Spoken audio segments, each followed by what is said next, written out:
Hey, why do you have the latest game console? Oh, Max wanted it, so I bought it. What? How come you're so wealthy? I withdrew it from our joint account. What? Why did you act in that way? It's all right. After all, it's marital property. In each case, my spouse has divided the inheritance, but to be honest, not much.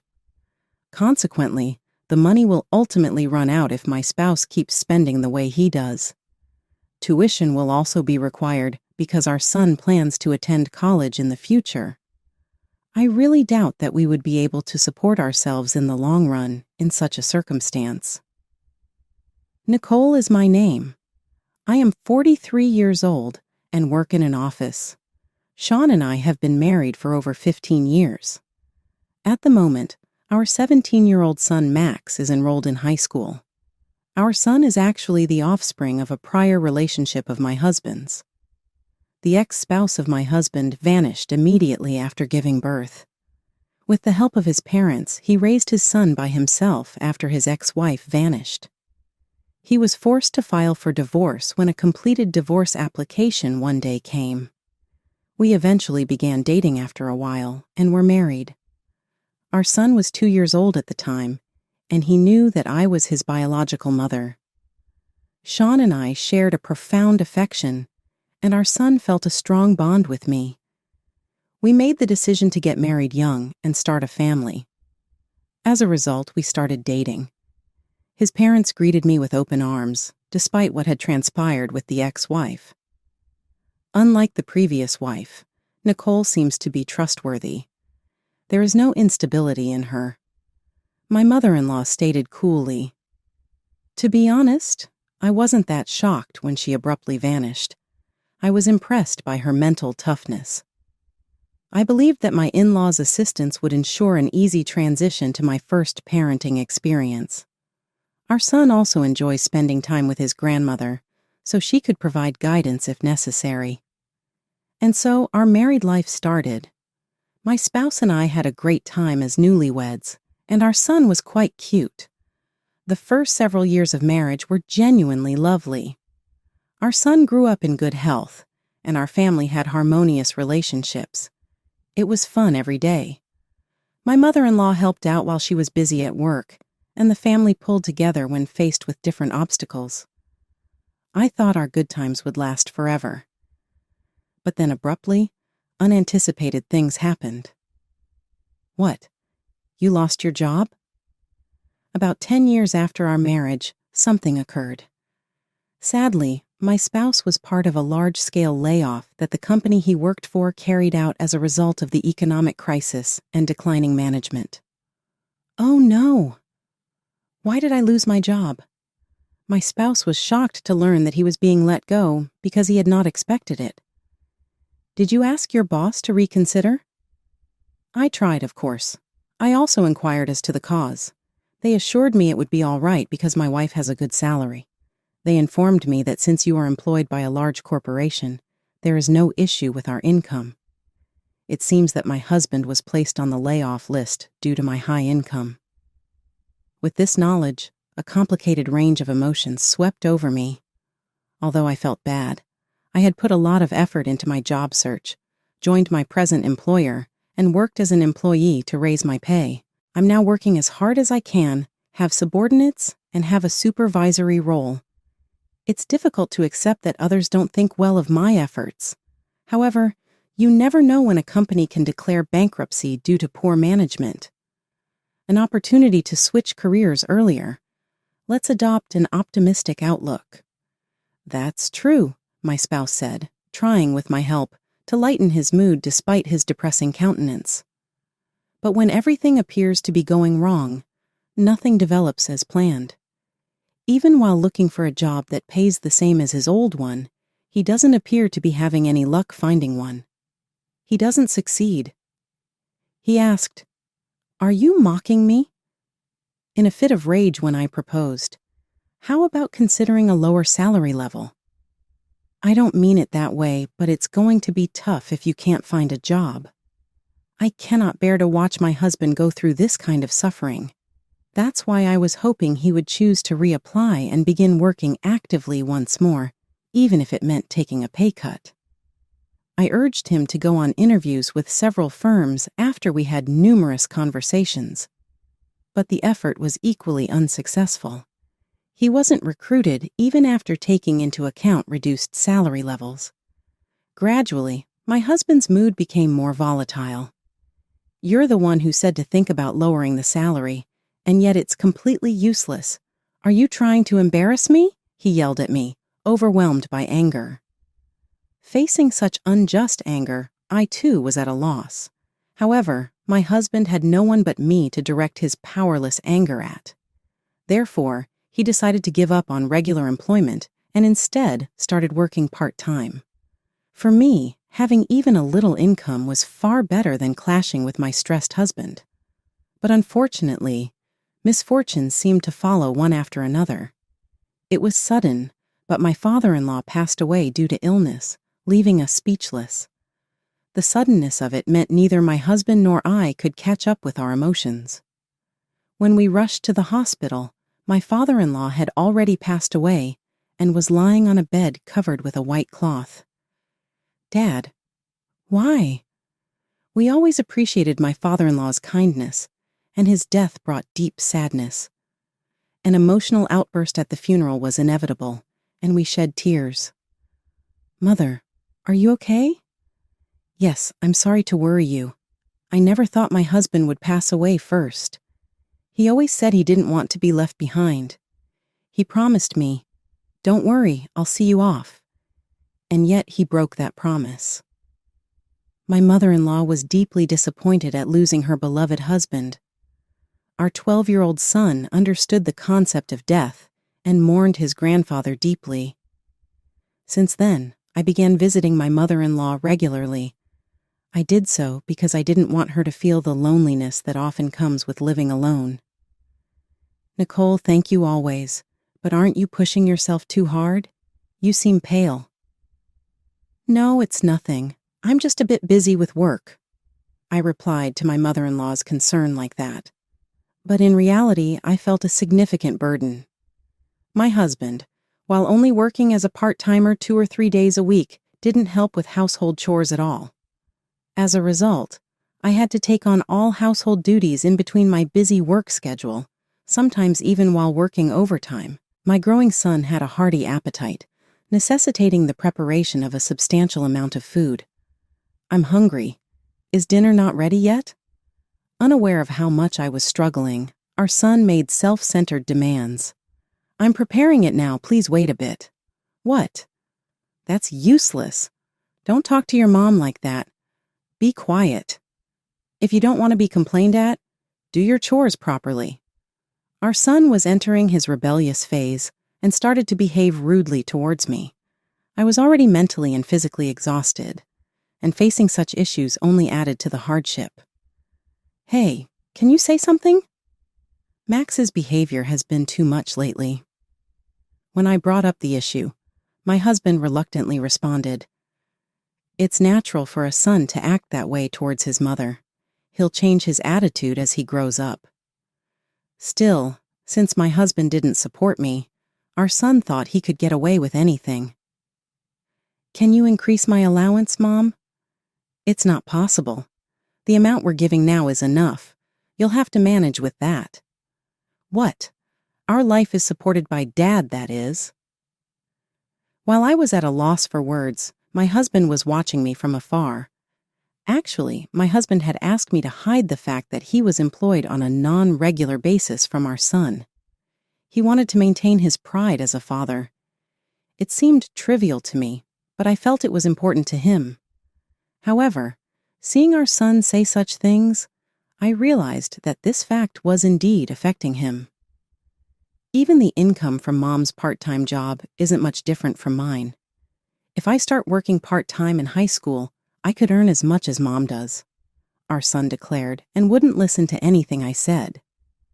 As a result, my stress increased day by day, and it began to show in my physique. Since I needed to prepare meals for our son and husband first, I ended up eating my portion after they had finished. Consequently, eating late, and the stress made it easier for me to gain weight. Gradually, I gained about 22 pounds in half a year. Although I wouldn't be considered obese, I had clearly become rounder. Our son and husband started to mock me, comparing me to a pig and laughing. "Mom, you clearly can't manage yourself. Don't come to the school open day, it's embarrassing." Our son, now in middle school, became even more disrespectful, and it seemed my husband was encouraging that attitude. "Hey, why did you buy a new game console?" "Max wanted it, so I bought it."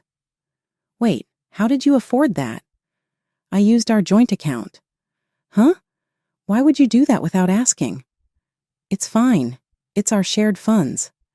I'm just trying to maintain a good relationship with our son as a father." How does giving things build a good relationship?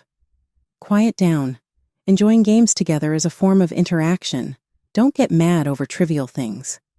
If you're concerned, you should worry about your own figure. My husband snapped back with those words. After that, no matter what our son requested, my husband continued to provide it instantly. Our son stopped asking me for things and only asked my husband. My husband happily fulfilled our son's requests, giving him anything, but the money used came from our shared savings.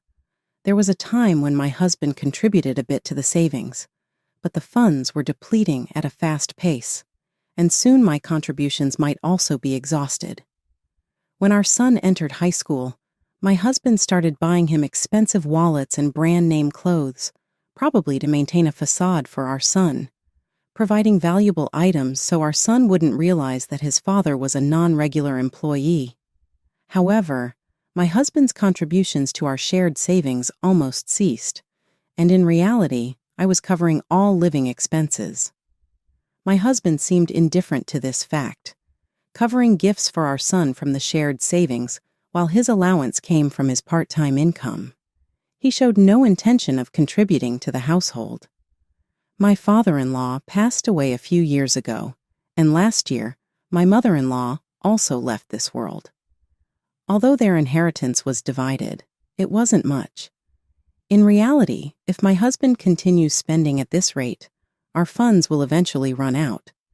Sooner or later, our son also wishes to go to college, which will require tuition fees.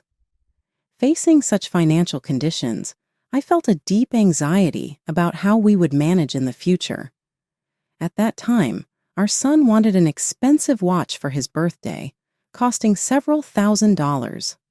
Clearly, a high school student doesn't need such an expensive item, yet my husband said, "That's great. Then how about Dad buys one too, and we both wear the same brand?" I couldn't stand it anymore and spoke out strongly. "Look at reality. A high school student doesn't need such expensive items, and you need to start saving. We can't afford to make such purchases." When I got angry, my husband was shocked and became furious. "What did you say?" "You're just a wife. Don't get cocky." Our son agreed with my husband's opinion, saying, "That's right. You're just a pet pig." As our son began to mock me, my husband joined in laughing. "You look just like an unsightly pig." "Hey, Dad, what should we do with such a pig?" "She doesn't earn much anyway." "Indeed, we should kick out a pig that brings in little income from the house." This is how my husband and son insulted me. I had reached my breaking point. Why should I endure such treatment? I decided to leave the house with my belongings. The rest is up to them. They won't manage well without me. As I was packing, my husband and son mocked me, saying, "Good riddance to the noisy one." I didn't argue back, just silently packed my things and left the house. For the night, I stayed at a hotel and withdrew my share of the money from the bank the next morning. It was the money I had contributed to our joint account over the years. A week later, I received an angry call from my husband. I was busy, but I didn't want it to affect my work, so I reluctantly answered. "Hey, why did you withdraw money from the account? Return the money, thief," my husband was screaming. "But that money was all earned by me. It seems you're mistaken." But the funds in the joint account are not solely yours. I have been contributing my earnings every month. I withdrew my share because I didn't want it to be spent without my consent. The remaining amount is equivalent to what you have contributed. If nothing is left, it means you have spent all of your savings. That was Nicole's comeback. Upon hearing those words, I ended the call and immediately blocked his number. They should learn the hard way what it's like without me. For a year, I didn't return home. During that time, my husband and son contacted me numerous times. Months passed, and it seemed that my husband's part-time income was not enough to sustain their lives. Realizing their dire situation, our son demanded the truth from my husband. Eventually, my husband confessed, and since then, they had been struggling to bring me back home. I rented an apartment close to my workplace and focused on my job. As a result, I was able to lead a significant project to success. A year passed quickly as I concentrated on my work, and feeling it was time to settle things with my husband and son, I agreed to meet them. It was the moment for a final decision regarding our past relationship. When we finally met, the condition of my husband and son was pitiful. They appeared before me in a deteriorated state, clothes ragged, hair unkempt, and it was clear they were not leading a healthy lifestyle. Since the last time I saw them, they had lost a noticeable amount of weight, a state that couldn't be considered healthy. During this time, I managed to regain my health due to the change in my living situation, losing about 22 pounds in a year and returning to my slim figure without making significant changes to my diet. Merely putting mental distance between myself and my husband and son greatly reduced my stress. Additionally, incorporating moderate exercise into my lifestyle contributed significantly to my weight loss. My husband earnestly pleaded for me to return, but his plea did not move my heart. "Please come back," he begged on his knees. I responded calmly, "Such worthless pleading. What could it possibly mean? It's useless to do such a thing. I came here today to formally request a divorce." I stated it clearly. At that moment, it seemed as if the color drained from the faces of my husband and son. "Wait, if we get divorced, we'll truly be left with nowhere to go," my husband pleaded desperately. Our son also said, "Yeah, I've already sold all my branded stuff for lunch money. I can't stand this poverty any longer," appealing to the severity of their current situation. However, I had already made my decision and was ready to start a new life, away from my husband and son. "I have no obligation to you. You ignored me and treated me like a servant. I'm fed up with both of you. I've decided to eliminate you from my life, so I'm cutting ties completely." Our son suddenly seemed to realize something and argued, "Then you should pay child support. If you're divorcing Dad, you should be the one to pay." My husband agreed with our son, intensifying their demand. "That's right. Since you're the one earning, you should pay child support. Then we can agree to the divorce." They seemed to think they had played a clever hand. However, my husband and son were overlooking a crucial fact. "Actually, I'm not obligated to pay you any child support." "What?" "Max, you're not biologically related to me," I revealed. Our son looked surprised. "What do you mean, Max? You are a child of his previous wife. Shortly after you were born, your biological mother disappeared, and you were raised by your grandparents. I married your father when you were 2 years old, so we have no blood relation, and I have no obligation to pay child support after the divorce. Despite that, I have loved and cared for you as my own child. But I can't take it anymore. I'm ending my marriage with this man, severing ties with you, and we're going back to being complete strangers."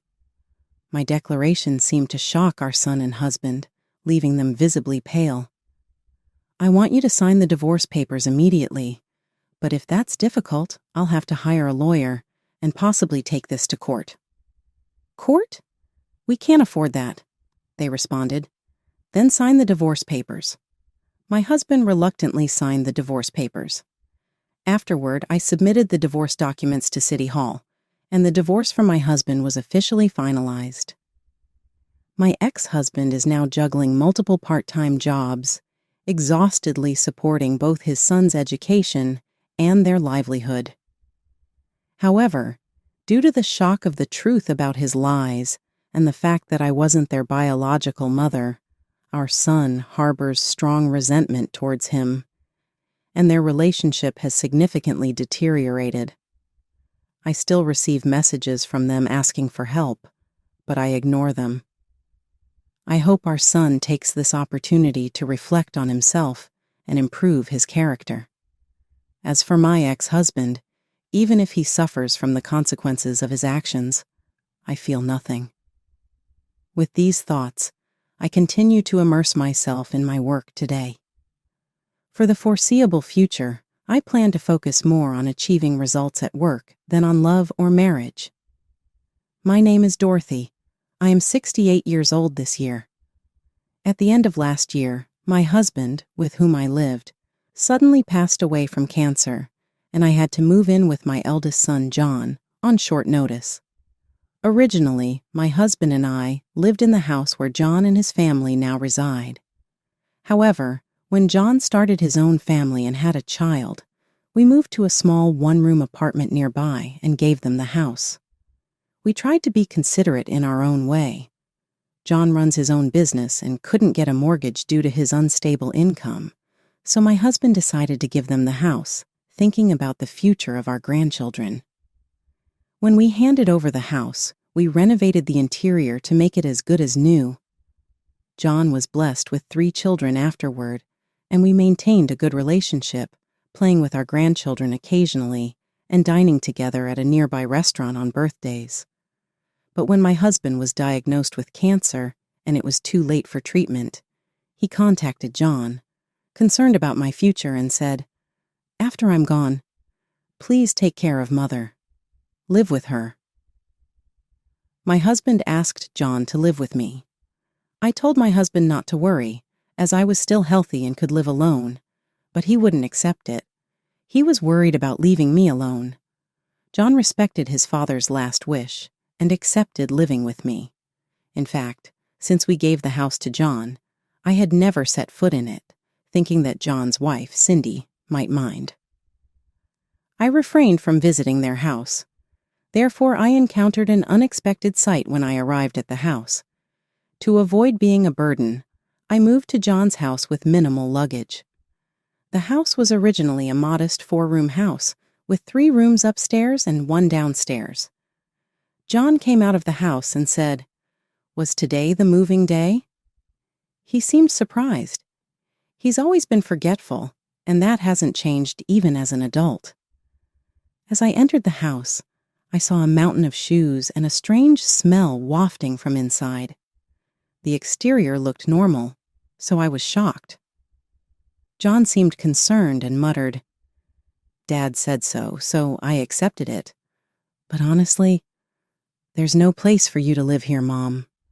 As he walked inside reluctantly, I took off my shoes and entered the house, where I found the room on the first floor overflowing with items. The living and dining rooms I was shown were also cluttered with shopping bags and trash, leaving no place to stand. It was like the trash houses I had seen on TV, and I was astonished. Despite its clean exterior, the inside was like a different world in its filthiness. When Cindy, John's wife, noticed my arrival, she got up from the sofa. "Mother, since there's no place to lay out a mattress, please find somewhere appropriate. I'm too tired from work to prepare anything," she said before lying down again. She runs a beauty salon and, according to John, makes a substantial income. As I looked at John, he said, "I'm tired from work too. Why don't you organize the room yourself and make some space?" Then he went upstairs.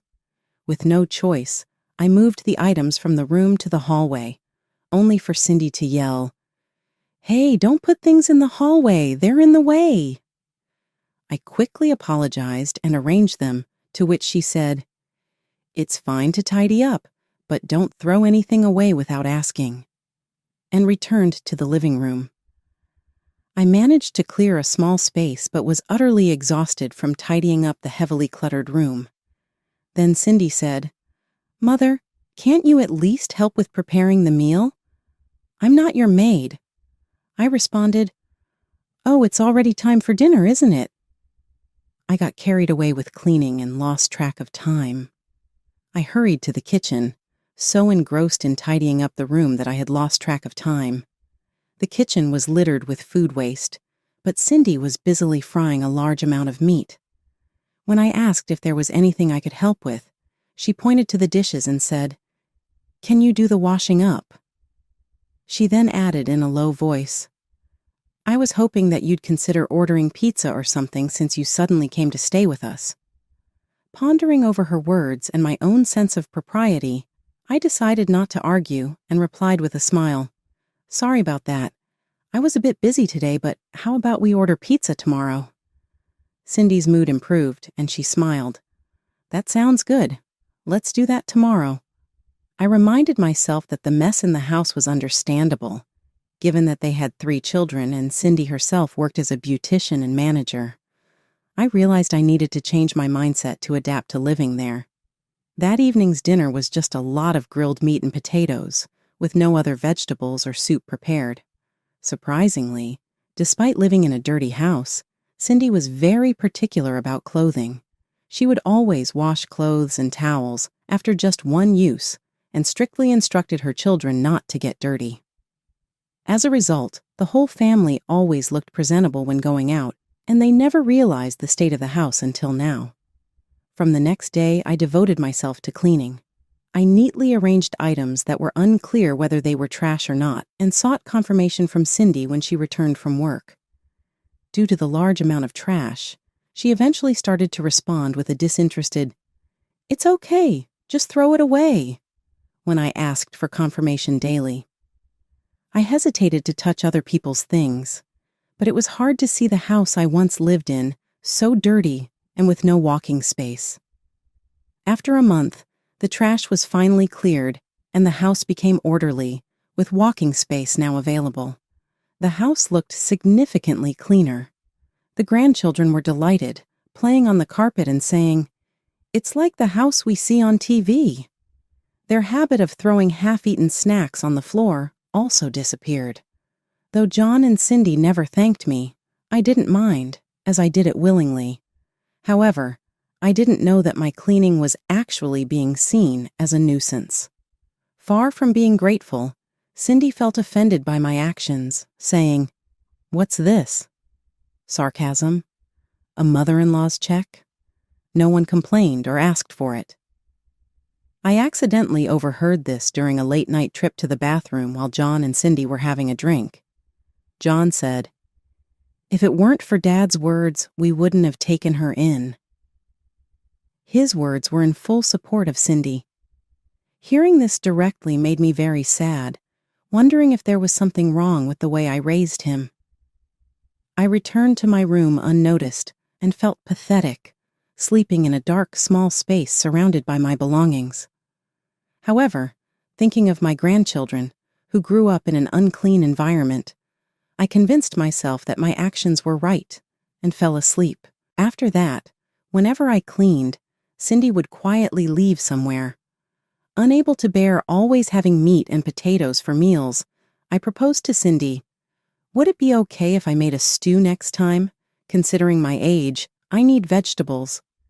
She hysterically placed the dishes down and coldly replied, "Do as you like, but arrange the ingredients yourself." It seemed I had angered her.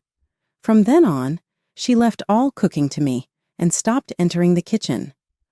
The grandchildren, likely deficient in vitamins, ate vegetables and fruits, saying, "It's so delicious." They started to become affectionate, asking, "Grandma, put a fried egg on the curry." Me too. Me too. One night, when Cindy was late due to a drinking party, the grandchildren came to my room and slept with me. Since then, even when their parents were home, they started sleeping with me.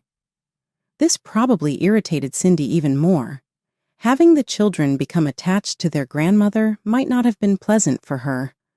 Eventually, I ended up preparing all the meals. About half a year later, when summer holidays began, the family started planning a vacation without saying anything to me. John and Cindy, along with the children, were looking at brochures and searching online. It was clear from their behavior and attitude that they had no intention of taking me with them. Honestly, even if they did, I wouldn't have enjoyed it. I decided to enjoy my role in taking care of the house in their absence. However, my eldest grandchild suddenly asked, "Grandma's coming too, right?" The expressions of John and Cindy were complicated, but as the grandchild insisted on my joining, it was decided that I would go along. Cindy, seemingly displeased, said, "Since we'll go early, please prepare everyone's breakfast and do the laundry. It's only natural since we're taking you." Therefore, I woke up at 4 a.m. to prepare the meals and do the laundry. On the car journey, I needed frequent bathroom breaks due to my age, and whenever we entered the highway, I had to ask, "Sorry, could we stop for a break?" Several times, John and Cindy, eager to reach the destination, could barely hide their irritation at the crowded rest stops. The grandchild, who wanted me to come, also became impatient, saying, "Let's go quickly." John scolded, "It's your fault," which startled the grandchild into crying loudly. With the added traffic congestion, the mood in the car worsened, and Cindy kept complaining, "We spent so much money for this, and it's terrible." It was hard enough for me to get a break. Upon reaching the amusement park, I said, "I'll wait at the cafe while everyone enjoys themselves," and distanced myself. After the children regained their spirits and ran off to the playground, Cindy returned and said, "Please pay for your own expenses," adding another layer of discomfort. With no facilities for the elderly at the amusement park and the cafe getting crowded, I decided to sit on a bench outside. I had taken precautions against the sun, but the summer heat was intense. The next thing I knew, I was in the amusement park's medical room. I overheard a doctor-like person saying to John and Cindy, "How could you neglect an elderly person like this?" It seemed I had a mild heat stroke. The early morning lunch preparation, laundry, and long car rides seemed to have affected my poor health. John and Cindy, looking annoyed, took me back to the hotel.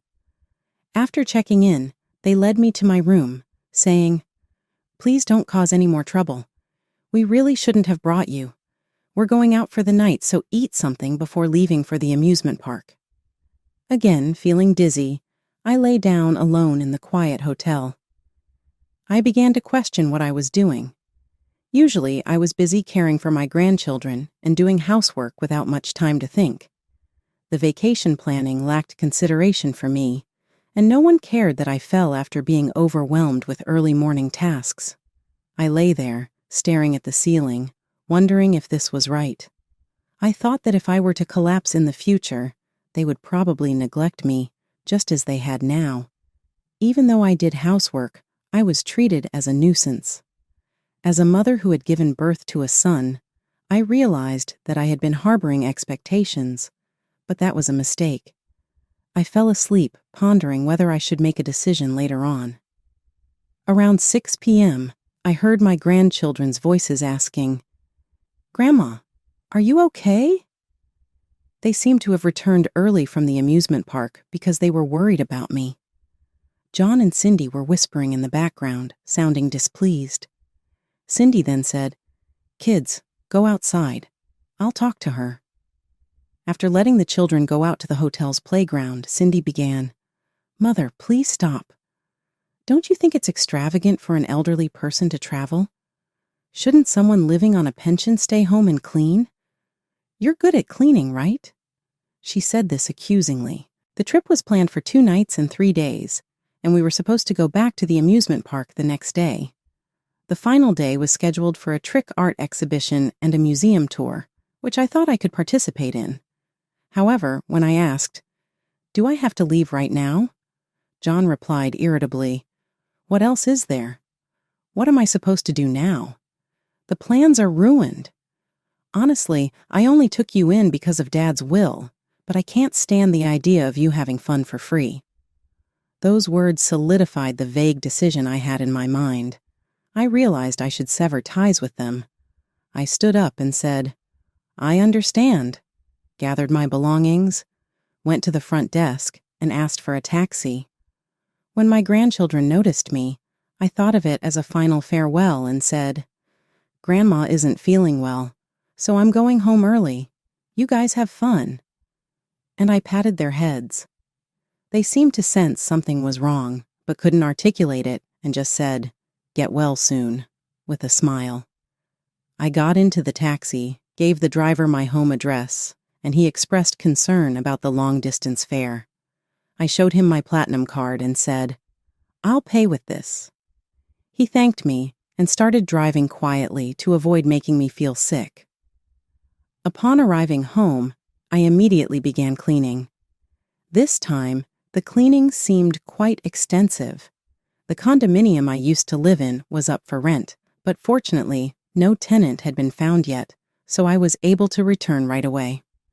The next day, I packed my things, left John and Cindy's house, and contacted a real estate agent. I said, "I want to let go of that house." After a week, John, apparently having trouble with the real estate agent who came for the appraisal, called me furiously. I visited their house and quietly said, "I've decided to end our relationship here. That's why I'm selling this house. It's essential to discard unnecessary things when cleaning." After all, John and Cindy looked puzzled. "This is Dad's house, right?"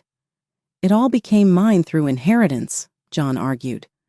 Cindy, in a bit of anger, said, "Exactly. This is my husband's property. What are you doing on your own?" I asked, "You inherited it, but do you remember changing the house's title?" John replied, "I don't remember, but I thought it automatically became mine." "That's not the case. This house isn't in my name," I explained, and they looked shocked. "What do you mean?" they asked. "That's what I mean. Also, this marks the end of the financial aid to your company," I declared. "Financial aid? Was I getting loans from you, Mom?" John was astonished. I knew about John's forgetfulness, but I didn't expect it to be this severe. "Have you forgotten we deposited funds into your account every month for your business? We had a contract for that," I explained. John turned pale. "I thought that money was earned by Cindy," he said, looking dumbfounded. Cindy also looked shocked, confronting John. "You thought that money was earned by me?" she asked. "I thought it was yours initially. When John was struggling for funds in his early marriage, I decided to invest in his business for the sake of my grandchildren. To avoid it being seen as inheritance, I set up a personal asset management company for the investment. I had explained this clearly to John, but it seemed he mistook it for Cindy's income. Our company's name coincidentally resembled that of Cindy's beauty salon, causing the confusion. Suddenly, John asked, "Wait a minute. You mean the investments continued even after Dad passed away? Isn't that Dad's company?" "I am the president of that company," I said. He looked at me as if he couldn't believe it. Cindy, too, was agape with astonishment. "For the sake of your father's honor," I kept silent, but actually that asset was mine. My parents were wealthy, I revealed. We had married against my parents' wishes, almost like coping. John had never met my grandparents, but as time passed, we reconciled. When they passed away, I inherited their assets. This was a distinct property, not part of the communal assets with my husband, but my personal property. "Wait, so Dad didn't own it?" John asked, stunned. "Right. As I've said multiple times, Dad didn't leave much inheritance," I explained. It might have been natural for John and Cindy to assume it was his dad's inheritance from a general perspective. However, their belief that they received the inheritance without any formalities showed a lack of thought on John's part as a son. Originally, John started his own business because he was fired from every company he worked at. Nobody understands my talent, he would rant. We were puzzled about how to support him, not wanting him to squander the inheritance on frivolities. We provided him with capital and loans, but John, misunderstanding it as Cindy's income, had exhausted it on living expenses and business funds. Cindy's beauty salon wasn't doing well either, and her income was minimal. Yet she seemed to be relying on John's supposed income. I thought I would inherit this house. I just followed Dad's instructions, John expressed in anger. Wait, this house isn't in your name, I replied. I thought it was already bought because it was renovated. Cindy was furious. Disappointed by their attitudes, I said, from now on, manage your affairs by yourselves, and prepared to leave. At that moment, Cindy grabbed my shoulder tightly and said, with a mix of anger and anxiety, "Wait a minute. Don't you care about your cute grandchildren? What about us? Using grandchildren as a threat? How low can you go?" I firmly said, "You can't choose your parents. Maybe there were problems with the way I raised you, but I'm done coddling. That's best for the grandchildren too," and I left. Behind me, I could hear John and Cindy raising their voices. John said, "It's your fault," and Cindy retorted, "What are you talking about? You're to blame too." Eventually, the house was sold, and John's business failed due to a lack of funds, leading to their divorce. They gave up custody, and I ended up taking care of the grandchildren. John and Cindy then became incommunicado, and I have no idea where they are or what they're doing now. Under my guidance, the grandchildren learned valuable household skills. The eldest learned to cook, the middle child mastered cleaning, and the youngest got good at organizing. They are learning the importance of handling their affairs themselves. Now they collaborate and complete the housework without my intervention. They will live their lives learning from their parents' failures. I am happy that I could teach my grandchildren important values, balancing their studies and housework. They also take care of me, and we are living peaceful days now.